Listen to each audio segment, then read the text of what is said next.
Maurício, tudo bom? Olá, Victor. Tudo bem com você? Tudo bem. Hoje a gente vai começar aqui uma pequena temporada com 5 episódios, cada dia para falar a respeito do maior artilheiro de todos os tempos, dos cinco grandes de São Paulo. Nós vamos começar com Corinthians, ou seja, com Cláudio, e vamos passar desde o início da carreira dele até o final, e para a gente poder entender um pouco a respeito dessa idolatria do Corinthians que eu acredito, pelo menos, como não torcedor do Corinthians, acredito que está um pouco esquecida, né, da memória do futebol. Então vai ser interessante a gente passar limpo essa carreira que é grandiosa e é marcante, né? Um dos maiores clubes do país, o maior artilheiro de todos os tempos, que é muito pouco falado hoje em dia. Então, é interessante a gente começar com a quantidade de gols, né? Se possível, também a quantidade de jogos que o Cláudio tem na carreira com a camisa do Corinthians e passar desde o início da sua trajetória do primeiro clube profissional até o final. Fica à vontade, Maurício. Obrigado por aceitar o convite, viu? Bom, olá a todos. Victor, mais uma vez, obrigado, né? Tive a oportunidade de conversar com você sobre Amilcar Barbuí, né? Que foi o jogador que eu escrevi uma biografia, né? Um bate-papo bem bacana. E é uma honra, claro, né? Eu, como jornalista, que já fiz tantas entrevistas, né? Poder agora falar sobre os maiores artilheiros da história dos times, né? Vamos falar no começo dos paulistas, dos times paulistas, claro, dos cinco grandes, né? Cinco grandes, não quatro grandes. Eu sempre faço questão de dizer cinco grandes, tá? Quatro grandes na capital e um grande na cidade de Santos, obviamente, né? E claro, se possível, futuramente, falar também dos times cariocas, dos times mineiros, gaúchos, paranaenses, enfim. Podemos falar bastante de. Bom, futebol é assim, né? Futebol é um esporte que no Brasil oficialmente está desde 1894, então imagine quanta história temos para contar, né? É Então, e verdade. obviamente que os times fazem parte disso, né? Não somente do Brasil, apesar do Brasil ter sido o país do futebol, ter sido, para mim não é mais, né? Mas, e claro, né, onde você está também, Portugal, também tem grandes histórias de times portugueses, né, um dia também, quem sabe a gente possa também comentar para, claro, agradar os nossos amigos portugueses, né, a mãe pátria, né, e é isso, né. Bom, falar de Cláudio Cristóvão de Pinho, Vitor, para mim é algo que me honra bastante, porque Cláudio foi um dos grandes ídolos do meu saudoso pai. Inclusive, eu tenho um tio ainda vivo, irmão do meu pai, que se chama Cláudio. Eu até antigamente pensava que foi em homenagem ao Cláudio, porque ele nasceu mais ou menos na mesma época que o Cláudio foi contratado pelo Corinthians, mas na verdade não. Depois eu fazendo pesquisas, eu pude verificar que o Cláudio veio um pouco depois, conforme a informação que sempre passa, 1945, né? E meu tio é de 44. Eu falei isso porque eu já vi outras fontes dizendo que o Cláudio chegou ao Corinthians em 44, mas na verdade ele chegou em 45, o último ano, inclusive, da Segunda Guerra Mundial. Bom, mas Cláudio no Corinthians, que vai ser o assunto principal, claro que existe Cláudio Cristóvão de Pinho antes do Corinthians, né?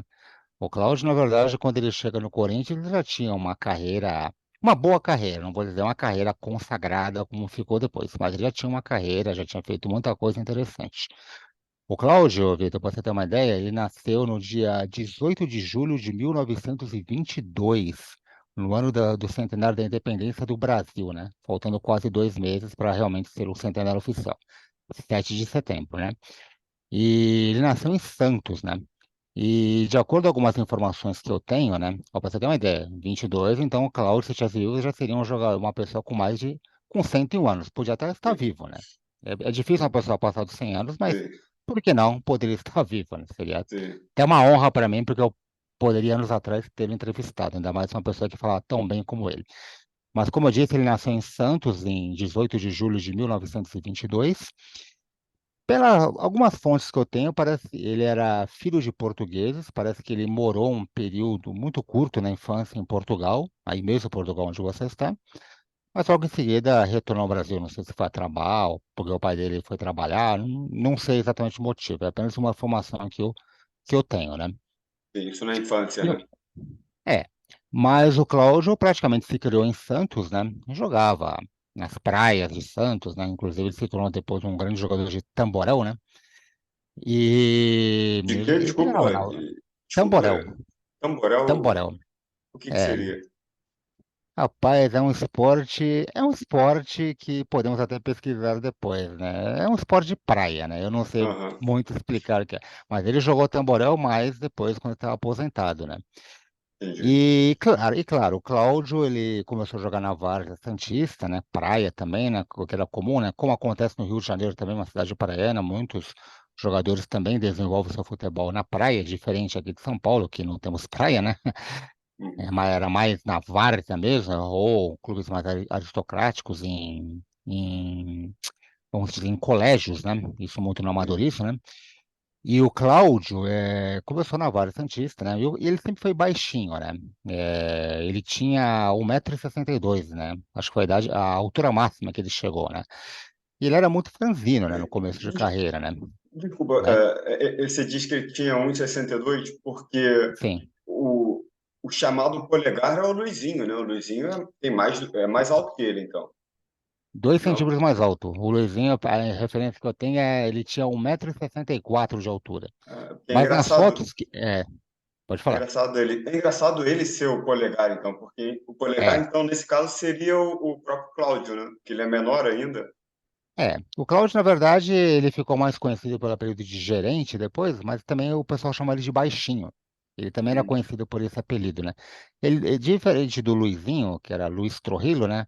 O Cláudio uhum. nunca foi chamado de Claudinho, apesar de ser Ah, baixinho. Mas sempre foi, ele era chamado de Mignon. Mignon é uma expressão francesa que se usa muito para jogadores pequenos, magrinhos, franzinos, né? E o Cláudio uhum, também era chamado assim, principalmente no começo de carreira, né?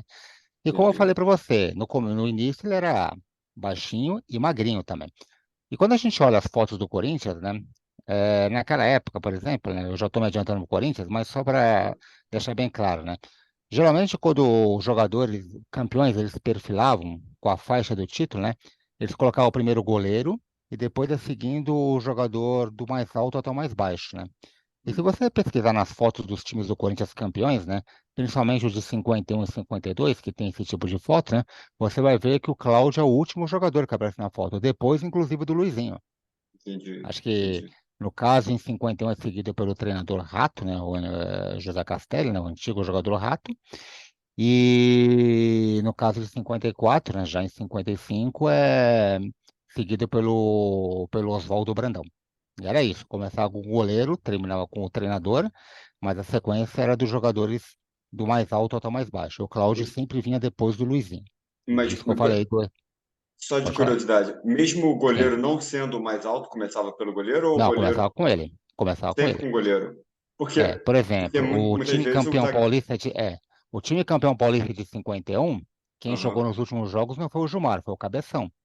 E o aham, Cabeção não era o mais alto do time. Mas se você olhar a foto do time do Corinthians campeão paulista de 51, começa com o Cabeção. Já o entendi, Gilmar era o mais alto do time, mas aí, como eu expliquei, né? Sempre começava com o goleiro. Então, entendi. realmente, do Gilmar até o último, começava com ele mesmo, por ser o goleiro e também por ser o mais alto. É, Bom, eu gosto dessas curiosidades, porque muitas vezes eu sim, vejo essas fotos antigas e vejo perfilados na linha dos seis da frente, é o sim, goleiro, os dois zagueiros, os três da linha média, e embaixo sim. os cinco atacantes na ordem, o ponteiro direito, o meia direita, o centroavante, o meia esquerda e o ponteiro esquerdo. Assim, É, já dá para ter uma noção em que posição que ele estava, pelo menos naquele jogo, jogando, né? além do futebol de Legal. antigamente ser muito mais bem jogado que hoje, desculpe, né? Aham. Até as fotos eram mais bonitas, né? É verdade, é verdade. Mas enfim, Vitor, como eu estava falando do Cláudio, o Cláudio começou na Varda, né? Depois ele teve chance nos quadros menores do Santos, né? O Santos, apesar de ser um time que tinha apenas um título paulista, que era o de 1935, né? Era considerado já um clube tradicional do futebol paulista, né? Grandes jogadores, tinha uma boa trajetória em confrontos internacionais, né? Principalmente no final da década de 1920, né? Teve jogadores na seleção brasileira já em 19, né? Os ponteiros Milon e Arnaldo Silveira, enfim, o Santos já tinha uma trajetória, apesar de ter apenas um título paulista naquele momento, né? E o Cláudio, claro, né? Algum olheiro descobriu, foi jogar no Santos, né? Inicialmente ele foi uma ala direita com um jogador muito famoso do Santos, da década de 40, que era o Antoninho, né? E o Antoninho era o arquiteto do jogo, né? Que era o apelido dele, né? E era um jogador cerebral, então o estilo de jogo do Cláudio, que naquela época não era tão cerebral. O Cláudio, no começo de carreira, ele era mais conhecido como um ponteiro veloz e driblador. Depois que ele mudou o estilo de jogo dele, né? E o Cláudio no Santos já em 40, mas principalmente em 41, ele ganhou muito destaque. Tanto é, Vitor, que já em 41 o Cláudio foi convocado pela seleção paulista. E ele foi um dos principais títulos do Campeonato Brasileiro de Seleções de 41, que São Paulo não ganhava desde 1936, né? Que só dava os cariocas na época. Cariocas de Domingos da Guia, Leônidas, né? Já começando o Zizinho, já era o Rosa Pinto, antes também o Romeu Peliciari, que apesar de paulista jogou muitos anos no Fluminense, né? O Tim Então, também, né? era uma hegemonia, né? Tanto é que a seleção brasileira da Copa do Mundo de 38 fez um belo papel e praticamente a maioria dos jogadores atuavam no Rio de Janeiro, né? Era o auge, no meu entender, do futebol carioca, né? Então, esse título da seleção paulista de 41 quebrou essa sequência dos cariocas em títulos nacionais, né? E o Cláudio já foi um destaque. Tanto é, Vitor, que ele se destacou tanto nesse título, que logo no começo de 42, ele foi pela primeira vez convocado pela seleção brasileira para disputar o Campeonato Sul-Americano. Isso já em Uhum. 42, em plena Segunda Guerra Mundial, embora a guerra fosse mais lá na Europa, na África também, na Ásia, né? Por causa do Japão, né?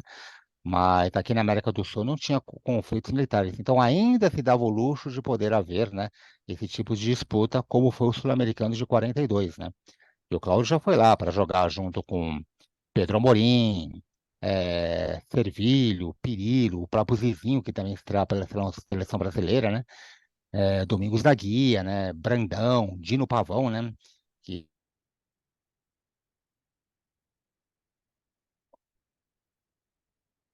foi convocado, mas o Brandão e o Dino estavam lá na seleção, né?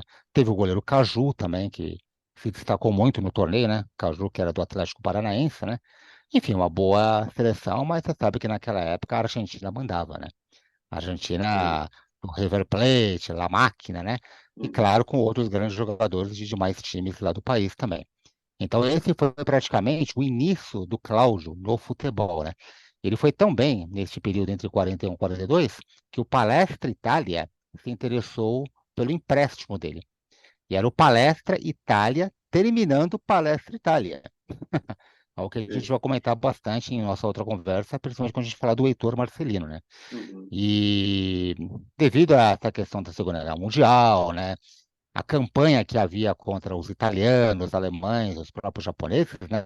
Era difícil um time, um clube de futebol, um clube no geral, ter um nome tão associado a esses países, né? A Sim. Itália, a Alemanha e o próprio Japão. Então, o que acontece? O Palestra Itália teve que mudar o nome para, inicialmente, Palestra de São Paulo. Uhum. E o Cláudio fez parte dessa equipe do Palestra de São Paulo, que disputou o Campeonato Paulista de 42. Só que é aquela coisa, né, Vitor? Apesar de ter tirado Itália, Palestra ainda tinha muita ligação com a Itália, né? Sim. Tanto é que no final do ano, né, obrigatoriamente, podemos dizer, teve que mudar o nome para Palmeiras. Mais precisamente, Sociedade Esportiva Palmeiras. E o Cláudio, que se tornou depois o maior goleador da história do Corinthians, foi o primeiro jogador que marcou um gol com o Palmeiras, se chamando Palmeiras, né? Isso foi na É decisão do interessante. Campeonato Paulista de 42, né? A chamada arrancada heróica, né? Tanto é que lá no West Plaza, eu que sou aqui de São Paulo, né? Frequento, eu já passei pela passarela lá, da arrancada heróica, né? Que trata justamente desse título já com o Palmeiras, né? Que até surgiu aquela frase famosa, né? Morreu líder e nasceu campeão. Então, aquilo que eu estou te falando, Vitor. O Cláudio foi o jogador que marcou o primeiro gol do Palmeiras com o nome Palmeiras, Interessante, interessante. né? Mas o que acontece depois, Vitor? Olha só o que é a cabeça dos dirigentes, né? O Cláudio ele foi eleito o melhor ponteiro direito deste campeonato, né? Só que os dirigentes do Palmeiras achavam que o Cláudio era um jogador muito baixinho. E falaram, ele é muito baixinho, muito franzino, vamos devolvê-lo para o Santos. Olha quem o Palmeiras perdeu. Cláudio Pois Cristão é. de Pinho. Então, o Palmeiras tinha uma grande equipe também, tinha Eduardo Lima, né? Inclusive, quem formou a ala direita com o Cláudio nesse campeonato de 42, Vitor, foi o Valdemar Fiume, que era um jogador Ah, que atuava em várias posições. Inclusive, ele começou no ataque. Então, era o então. Cláudio que o Cláudio já tinha formado a ala direita com o Antoninho. O Aham. Cláudio, pelo menos, foi muito feliz com os seus companheiros de É ala, né? verdade. O maior de todos ainda vou citar, Aham. mas jogou com o Antoninho e também jogou com o Fiume, né? Que seria, Sim. como sabemos, um grande defensor, né? Como centro médio, que a gente chama atualmente de volante, mas principalmente como zagueiro, mais pela linha média, né? Jogando Sei. também como half direito, half esquerdo, né? Então, o que acontece, Vitor? O Cláudio voltou à Vila É Belmiro, o né? Valdemar Filme, o pai da bola, né? É o pai da bola, ele tinha esse Pai da apelido, o pai da bola. bola, um Sim. grande jogador. Meu pai também ouviu jogar, né? Apesar do meu pai Aham. ser corintiano, né? Admirar muitos jogadores de outros times. E claro que o Valdemar Fiume fazia parte dessa prateleira, né? Uhum. Mas aí o Cláudio volta, né? Ao Santos, né? E disputa mais 2 anos, 43 e 44, né? Aí o que acontece, Vitor? O Esporte Clube Corinthians Paulista tem interesse em contratar o Cláudio. Tanto é que quando o Cláudio chegou ao Corinthians, ele deu a seguinte declaração: jogar no Corinthians é um sonho que eu já tinha. Porque ele, com certeza, quando enfrentava, né, o time do Parque São Jorge, ele via a massa, a torcida, né? Então ele tinha realmente vontade de jogar no Corinthians, né?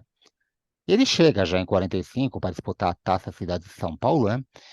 E, inclusive, na estreia contra o Palmeiras, ele marca um gol olímpico em cima de quem, Vitor? Oberdan Catani. Olha só que Ah, moral, hein? é É. verdade. E o Cláudio, e aí o que acontece? O Cláudio ele já era bom para centrar, né? Mas ele queria aprimorar algo que eu consagraria depois. O que que é? O chute de efeito, Vitor. Ah, A gente vimos recentemente o Marcelinho, o Cláudio ele queria ter esse tipo de chute. Claro que ele não queria ter com o Marcelinho, que o Marcelinho nem existia naquela sim, sim, época, né? claro. Né? Sim. Mas isso eu vou comentar depois, da forma de jogar dos dois, que é um pouco semelhante, né? E o Cláudio, ele queria realmente aprender como é que era esse chute de efeito. E você sabe quem foi o grande professor do Cláudio, Vitor? Olha, eu sei por sua causa, né, Eu já Maurício, porque comentei com você você, já comentou comigo já. Foi o né? Hércules, né? O ponteiro esquerdo, né? Exatamente. O Sim. Hércules, o dinamitador, né? O Hércules, inclusive, ele já fazia parte do Corinthians desde 42. O Hércules tinha jogado no São Paulo na década de 30, né? Uhum. Claro que a melhor fase dele foi no Fluminense, né? Foi 5 vezes campeão carioca. Ele jogou na Copa do Mundo de 38, né? Então ele veio para o Corinthians em 42. Jogou bem no Corinthians, jogou bem, marcou mais de 70 gols. Foi inclusive artilheiro do Campeonato Paulista de 43, Vitor. E o Hércules, ele tinha uma forma de chutar, né? Ele chutava com as duas pernas, para você ter uma ideia, com as duas pernas, e chutava com força e efeito. O Cláudio não chutava com tanta força como o Hércules, né? Mas a questão do efeito, ele Uhum. aprendeu. Ele perguntou pro Hércules, mas como é que você faz para botar tanto efeito assim na bola? E o Hércules já estava encerrando a carreira, depois jogaria no final do Ipiranga, né? E ele falou pro Cláudio, não, você faz isso, aquilo, a parte do pé que você bate, né? Essas coisas de cobrador que só cobrador de falta entende, né? Aham. Eu, como nunca fui bom para cobrar falta, né? Nunca aprendi isso. Eu, quando joguei futebol, era bom em outras coisas, né? Menos bater falta, né? E é isso, ele ensinou, o Cláudio, como um bom aluno que era, aprendeu e se tornou, no meu entender, talvez, junto com o Jair Roça Pinto, né, na Uhum. época, os melhores cobradores de falta do futebol brasileiro. Bom, Ah, podemos legal. dizer, na segunda metade da década de 40 e primeira da de 50, eram os melhores batedores de falta do futebol brasileiro, sem sombra de dúvida, né? Ah, interessante essa referência. Sim, sim. Interessante. Mas o Cláudio, veja o que acontece. Ele jogava muito bem, sabe? Ele agradava a torcida, mas o que que a torcida corintiana queria, Vitor? Queria É, era o título raça. paulista. É, raça, mas queria o Aham. título paulista que não vinha desde 1941, né? E o Corinthians tinha, na época que o Cláudio chegou, o Domingos da Guia, né? Divino Uhum. mestre, né? Uma referência, né? Só que o Domingos também não conseguiu ganhar esse campeonato paulista pelo Corinthians, né? O que que o Cláudio ganhou pelo Corinthians até início de 50? Ele foi bicampeão da Taça Cidade de São Paulo, 47 e 48. Mas isso não era o suficiente, né, para torcida. a torcida corintiana, a exigente torcida corintiana, né?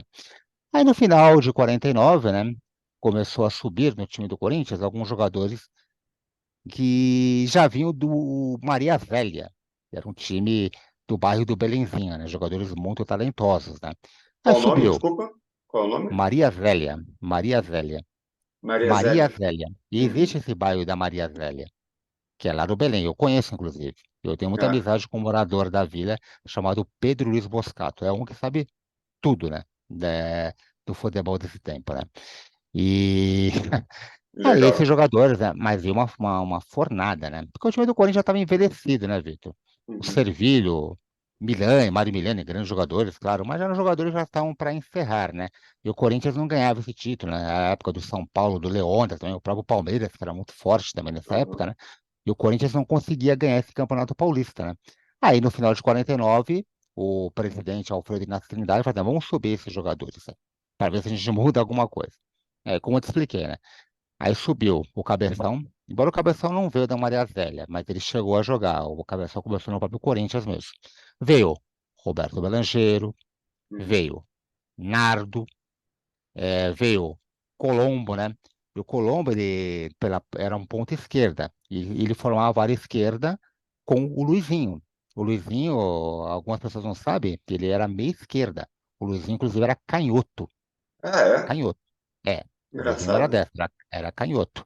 Eu sempre Ele pensei forma... nele como meia direita do time. Não, a carreira dele profissional foi mais como meia-direita, mas quando ele jogava nas divisões de base do Corinthians, ele era meia-esquerda e É canhoto, interessante. né? Interessante isso. E ele formava uma ala com o Colombo que levava muita gente mais cedo ao estágio, né? O pessoal falava assim, já que o time profissional não ganha nada, vamos ver os times aspirantes, né? Olha o que Aham. aconteceria depois, nos anos 60, com o Rivelino, né? O time profissional não ganhava nada, mas o time aspirante, além de ser campeão, né? Ele era um time mais técnico, né? Claro, Entendi. na categoria dele, né? Que Sim. o principal, né? E o Luizinho, obviamente, era o grande nome dessa equipe. Claro, tinha esses outros que eu citei, principalmente o Belangeiro, né? Mas o Luizinho também era o jogador mais destacado, né? Aí, o que acontece? Ele sobe no time principal e quem jogava na ala direita com o Cláudio era um jogador chamado Edelso. Um jogador, inclusive, que fez uma bela carreira depois no Juventus da Moca, né?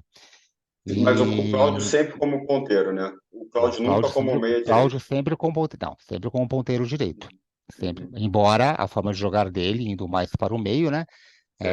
Ele também sabia armar pelo meio, mas ele era ponta mesmo, ele ia até a linha de fundo e centrava, né? Uhum. Tanto é que já nessa época, né, tinha o Baltazar do Corinthians, né? E o Baltazar, inclusive, também jogava com meia direita. Também Ah, é? jogava. É, Então, não sabia. ele não era centroavante. Quem era o centroavante do Corinthians entre 45 e 48? Era o Servilho, que era meia Ah, direita. sim. Aham. Tanto é que o Servilho Bailarino foi artilheiro 3 anos seguidos do Campeonato Paulista, 45, Entendi. 46 e 47. Talvez pelo fato de ser centroavante, embora ele já fosse um jogador que marcava gols, né? Antes foi uma Aham. grande dupla com o Teleco, né? Mas o Baltazar, ele era meia-direita. E com essa subida do Luizinho, né? O Luizinho já foi pro lado esquerdo, normal, né? Aí acharam interessante, vamos testar o Luizinho pelo lado direito, com o Cláudio, e vamos colocar o Baltazar pelo meio. Uhum. Aí, no final do Campeonato Paulista de 49, que o São Paulo seria bicampeão pela segunda vez, se testou Cláudio e Luizinho como ala direita. Mesmo o Corinthians não sendo campeão, Vitor, os dois se entenderam. Entendi. Aí, o que acontece? Ia começar o torneio Rio-São Paulo de 1950. E ele começou já no final de 49. E falaram assim, pro Luizinho, você quer jogar pela direita, ao lado do Cláudio?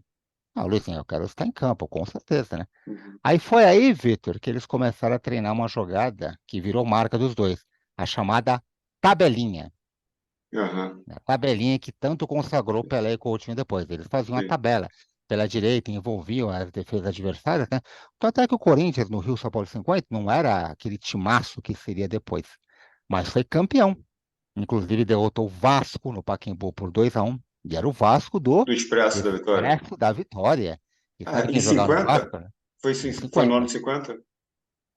Foi no ano de 50, que o Corinthians foi Uhum. campeão desse Rio São Paulo, ganhou do Vasco 2-1, Uhum. embora o jogo que deu o título foi 1-1 com o Botafogo, gol de um jogador chamado Noronha, que era um ponto esquerdo, que ele até parecia de rosto com o Noronha do São Paulo, que era lateral esquerdo, né? E o que acontece depois disso? O Cláudio, ele encontra o seu companheiro ideal, que é o Luizinho, né?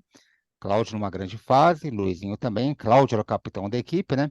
Aí começaram a vir depois os títulos, né?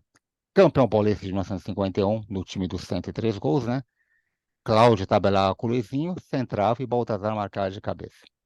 Bicampeão paulista de 52, campeão paulista do quarto centenário da cidade de São Paulo, mais dois torneios do São Paulo, bicampeão 53 e 54. O Corinthians é o time paulista que faz a maior sequência de invencibilidade contra times estrangeiros, ficou 32 jogos sem perder. Pô, E o interessante. Cláudio era o grande comandante deste período, né, Vitor? O Cláudio, inclusive, ele, quando Ele jogou era na o craque Europa, do time, né? Mesmo com Belangeiro, Luizinho, Baltazar, ele era a eu acho que ele referência? era assim, ele era o cérebro do time, né? O Luizinho talvez fosse mais genial para jogadas assim, mas o Cláudio era, vamos dizer, o cérebro, o capitão, quem comandava, etc, etc, né? Inclusive, ele Entendi. era o responsável pelas cobranças de falta, cobranças de pênalti, cobrança de escanteio, fazia gol olímpico, conforme você tem, né? Ele batia muito Aham. bem falta perto da área, né? Tanto é que ele fez gols importantíssimos assim, né? Um gol contra o Penharol pela Copa Rio de 52, né? De falta. O gol do título do torneio internacional Charles Miller de 55 foi marcado por ele. Tanto é que o goleiro Costa Pereira, aí de Portugal, né? Aham, do Ele Benfica, até, né? ele até comentou depois, ah, a bola fez uma curvita, né? Ele falou, porque a Uhum. bola pegou um belo de efeito, né? E para você ter uma ideia, Vitor, da grande fase que o Cláudio estava, principalmente nesse período entre 52 e 53, o Cláudio, ele foi considerado pelos suecos o melhor ponteiro direito que eles tinham visto jogar. No 52, 53? Quando ele excursionou pela Europa em 52, os Aham, suecos tiveram essa opinião dele. Quando o Corinthians ganhou seu primeiro título internacional em 53, que foi a pequena Taça do Mundo, o Cláudio foi considerado o melhor jogador da competição e um jornalista francês também comentou, jamais tinha visto um ponteiro como o Cláudio. Mesmo na época tendo o Julinho Botelho, que, claro, como sabemos, também era um uhum. grande jogador, né? Então, o Sim. Cláudio Cristóvão de Pinho era essa realidade que eu estou te falando, Vitor. Assim, Aí um dia você me perguntou, pode falar, Vitor, perdão. eu não sei nem se você ia abordar esse assunto sobre a Sim. seleção brasileira. Eu até fiquei curioso, porque você deu a referência a Uhum. 52, 53, mas ele não participa nem da Copa de 50 e nem da 54, né? Sim. Pô, O que acontece? Eu comentei da seleção brasileira em 42, né, do sul-americano, né? O Cláudio, depois disso, ele foi convocado para a Copa Roca de 45, mas foi reserva do Tesourinha. Ele jogou duas Copas Rio Brancos, 47 e 48. Acho que ele foi até titular em ambas, né? Ou teve uhum, alguma outra que ele revisou com o Tesoura, né? Joga o Sul-Americano de 49 também. Mas na época, o Vitor, o Flávio Costa, ele era muito bairrista, né? uhum, Tanto é que ele fazia assim, né? Quando ia jogar em São Januário, posteriormente no Maracanã, ele formou uma seleção mais de cariocas. Quando jogaram no Pacaembu, era mais de paulistas, né? E o entendi. Cláudio jogava mais assim. Mas o Cláudio ele não foi convocado em 50, que foi considerado uma injustiça, né? Tanto é que colocam para jogar na posição dele, igual que o Flávio Costa fez, colocou um jogador chamado Alfredo II, que era um defensor carioca, né? E ele era um jogador que atuava na defesa, né? Mas o Flávio Costa deu a seguinte desculpa, né? Ah, o Alfredo é um jogador que tem várias atividades em campo, né? Um jogador de mil e uma utilidades, né? Homo, né? Vamos Sim. dizer assim, né? Era um half direito, né, o Alfredo II, né? Do Mas Vasco, ele do era mais. Festa da Vitória. Exatamente. Mas ele era mais defensivo, né? E a torcida Uhum, paulista, nos 2-2 contra a Suíça no Pacaembu, pediu um Cláudio. O Cláudio nem na seleção estava, nem convocado. Não sei se ele estava sim. presente no estádio assistindo, né? Mas fez falta. Em 54 Mesmo também, uma grande fase também. Podia ter em ido, pelo cinco. menos, com reserva do Julinho, né? Ele poderia ter ido para o Mundial da Suíça em 54, ou até com o ponteiro esquerdo, né? Embora o Rodrigues do Palmeiras também fosse muito bom, Rodrigues Aham. Tatu, mas poderia estar lá para revezar com o Julinho, né? Tinha também o Maurinho do São Paulo, que também sabia jogar pelas duas pontas, né? Dava para ir, todos eles. Mas em Mas justiça, 50, não me entendeu? em 50 o Tesourinha foi cortado, né, por lesão. Ele foi cortado por lesão, mas o Cláudio Uhum. poderia já estar na equipe, né? No meu entender. Sim. Eu E acho que o Cláudio merecia muito ter ido em 50. o ponto direito era o Friaça, o O Stefano. Friaça, que também está numa grande fase, né? Uhum. Também estava muito bem o Friaça. E então É, o substituto direto acabou ficando com o Alfredo II, nesse caso, em 50. é, Friaça e Alfredo II. esses absurdos do Flávio Costa, né? Sim. Mas enfim, né? O Cláudio, como eu te falei, líder, capitão do Corinthians, né? E em 54 campeão quarto-centenário, 55 Charles Miller Internacional. Ele joga no Corinthians em alto nível ainda, posso te garantir, até o final do Campeonato Paulista de 57, né? Quando o São Paulo é campeão. Aí o Cláudio passa a ser treinador do Corinthians. Ele fica nesse período até o começo de 59, mas aí alguns maus resultados no torneio Rio-São Paulo fizeram com que ele fosse afastado já pelo Vicente Mateus em sua primeira gestão como presidente corintiano, né? Aí o São Paulo Futebol Clube faz um convite para o Cláudio, para ele jogar. E o Cláudio não jogava mais de um ano. E ele aceita e se torna, Vitor, o primeiro jogador do futebol de São Paulo que atua nos quatro grandes times. Santos, inicialmente, Palmeiras, Corinthians, né? Que é o maior goleador, né? Algumas fontes, as fontes iniciais diziam que era 295 gols. Depois, através do Celso Zelt, do Almanac, passou de 300, né? E alguns dizem que é 306, 305, até 307, né? Ele Uhum. disputou, você falou até número de partidas, é difícil dar uma definição, né? O que eu costumo encontrar é 554, 553, enfim. Enfim, essa Sim. média, 550 e poucos jogos. Aí o Cláudio, como eu te falei, é contratado pelo São Paulo, joga no São Paulo, né? Que o São Paulo apostava muito em jogadores veteranos. Ele não é campeão, né? Mas joga bem no São Paulo. Marca uns gols, inclusive fez um gol contra o Corinthians, que é chamado o gol da vingança, né? Uma goleada que o São Paulo aplica no Majestoso, né? Mas ele falava que a vingança dele não era contra o Corinthians, era mais contra o Matheus na época. E depois de jogador, o que o Cláudio fez Bom, após o que carreira? eu sei, Vitor, o que eu sei é o seguinte: o Cláudio, ele trabalhou, né? Acho que para a prefeitura, né? E não se dedicou mais ao futebol.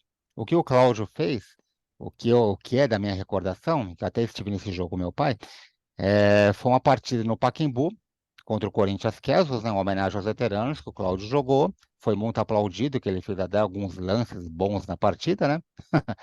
Meu pai ficou Legal. até emocionado vendo a presença dele, né? Isso em 88, né? E depois, em 2000, ele recebeu o seu merecido busto, tá? Ah, legal. Aí, pouco depois, acho que em 98 ele recebeu o busto, não lembro, eu sei que ele faleceu em 2000. E faz muita falta o Cláudio, e quem tem um estilo de jogo bem parecido com o Cláudio era o Marcelinho. É o Ok, Marcelinho Vitor? Carioca? Isso, o estilo de jogo era parecido com o do Cláudio. Interessante, porque o Marcelinho Carioca é mais centrado, né? Ele é mais no, É, joga mais no sim, mas o meio, né? Cláudio também fazia isso, né? Ir pela ponta e também ia pelo meio. Ok? Entendi. Interessante. Então é isso, Maurício. Muito obrigado.